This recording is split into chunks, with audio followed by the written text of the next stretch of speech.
इस वीडियो में हम स्टेपलर सरकमसिजन के बारे में बताएंगे, वो चिल्ड्रेंस में। पिछले वीडियो में हमने स्टेपलर सरकमसिजन के बारे में बताया था, वो एडल्ट में बताया था। स्टेपलर सरकमसिजन एक न्यूयर टेक्निक है जो ओपन सरकमसिजन से डिफरेंट है, आसान है।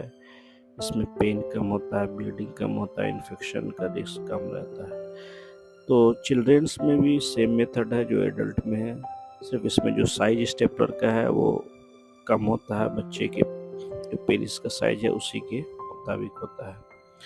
तो इसमें हम लोगों ने सबसे पहले जो प्रीप्यूस है उसका एडिजन छुड़ा लिया है। एडिजन हटाने के बाद हम लोग कोरोना तक उसको रिट्रैक्ट करके जो भी स्पेगमा है या जो भी गंदगी है सबको साफ कर लेते हैं। उसके बाद जो ये ग्लांस प्रोटेक्टर मेटल का है उसको इंसर्ट करते हैं। इंसर्ट करने के बाद हमने इसे स्विचर से फिक्स कर दिया है। उसके बाद सारे जो इंस्ट्रूमेंट है इसको रिमूव करके हम इसमें जो सर्कुलर स्टेपलर है वो इसको अप्लाई करते हैं। अप्लाई करने के बाद फिर हम इसे टाइट करते हैं ताकि जो स्किन है उस पे जो स्टेपलर है वो अच्छी तरह से फिट हो जाए, फिक्स हो जाए।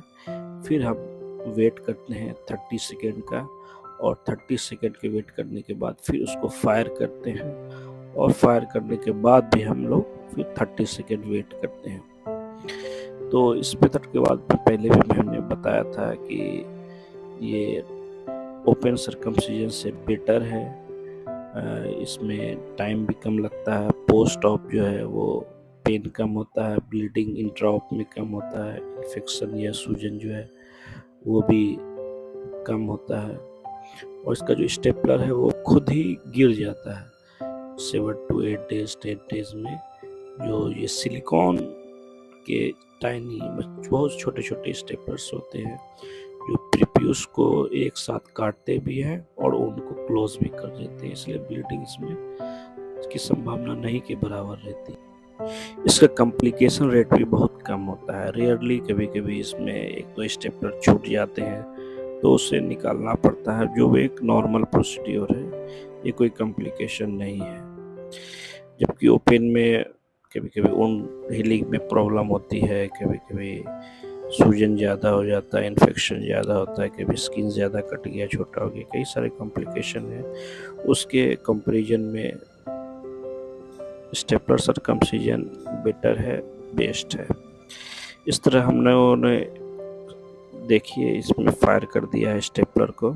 उसके बाद 30 सेकेंड्स हम वेट कर रहे हैं। 30 सेकेंड वेट करते हैं ताकि जो स्टेपलर है वो टिश्यू में अच्छी तरह से फिक्स हो जाए, हीमोस्टेसिस हो जाए, वो हिले नहीं।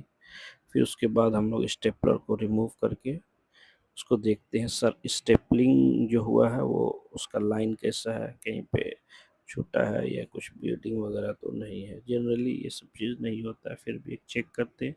उसके बाद फिर नॉर्मल सा पतला सा एक ड्रेसिंग लगा देते हैं, वो भी 1-2 दिन के लिए।